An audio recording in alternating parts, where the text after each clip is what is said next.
Ashley here, keeping my promise, and I'm trying to do another video while Ada's at preschool today. And this time, well, one of the things I like so much about being a vlogger is that one day I could be like writing from the depths of my soul, and the next day I could post like a smoothie recipe. So this is one of those kind of light days. I posted a picture on Instagram the other day because Miss Rapunzel's hair was tangled and completely unmanageable, and it was breaking Ada's heart because she loves combing her hair and putting in little barrettes and stuff. So I scoured the internet to find ways to untangle doll hair, and one of the most popular ways is to just take a little spray bottle with some fabric softener and spray it all over the hair and comb it out and rinse. We don't have fabric softener, so I decided to just go with what we have and what I kind of know helps detangle my own hair. So I followed the same kind of rule, and I got a spray bottle and I filled it with a couple pumps of my natural conditioner, and I'll link to what kind of conditioner I use below. It's like one that's free of all the bad stuff like parabens. And then I also added a couple tablespoons of Epsom salt because that is also known to help soften and detangle hair. And then I filled, I would say, maybe all together those ingredients for 4 tablespoons and then the rest with water. I shook it up and then I sprayed it all over her hair, and I actually did it to Anna too. Anna unfortunately has this horrible, I don't know if you can see it, this horrible bald spot where I don't know if they were cost cutting by just eliminating some hair there because Rapunzel has more hair than I do. But I thought I would just show with Miss Ariel exactly what we did. So really, first you want to try to work out any, this is awful. You want to work out any really bad surface knots just with, I'm using a kid's brush. And you can get a lot that way, but this next part when you spritz it, I'm going to do it down here so it doesn't get on my computer. But you just spritz it all over and you dampen it so that it's kind of as damp as when you get your hair cut. And then I let that sit for a few minutes, or I guess I would say a minute, nice and wet. And then the comb just kind of glides through a lot faster that way. And I won't do the whole thing because it can take a while. With Rapunzel, I would say her hair took me a solid 10 minutes of brushing to get it all smooth and knotted free. I imagine this is hilarious to watch. But as you can see, Ariel was not as bad, and so her hair actually came free pretty quickly.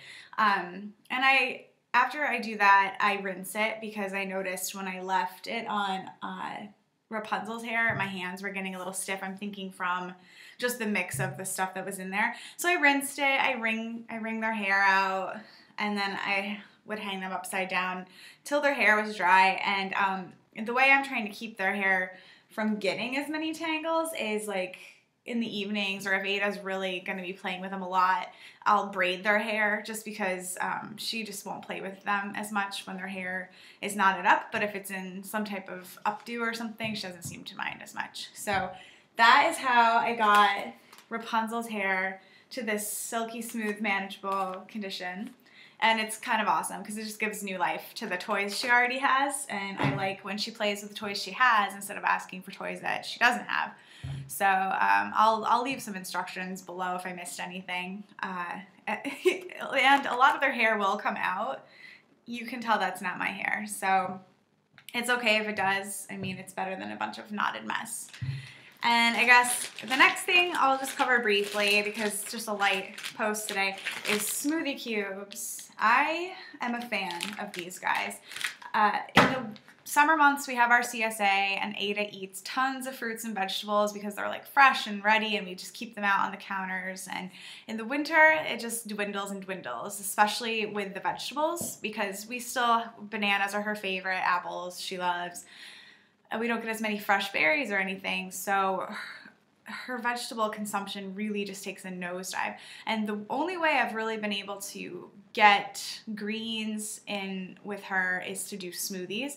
But the problem with that is that she is afraid of the blender.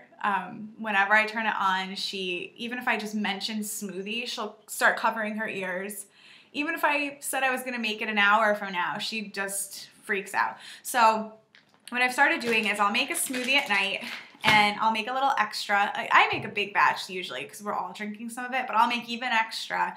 And you can do it with any smoothie recipe, but I like to do the green smoothies where you just add in a couple handfuls of spinach to whatever you're making, or baby kale works really well because the stems aren't as thick.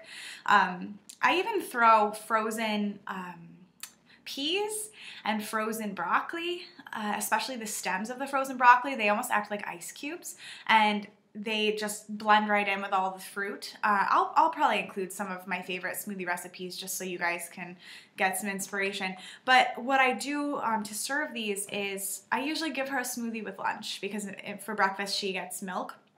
So in the morning I will pop out, each one of these cubes is an ounce. So I'll pop out maybe 3 or 4 of the cubes and then I'll put a little bit of milk or almond milk or something in there, and I'll just set it in the refrigerator and it will start to defrost, and several hours later they still might be holding the cube form, but usually all it takes is a couple stirs with a fork, and then you're ready to just drink it like it was made today. So smoothie cubes are awesome.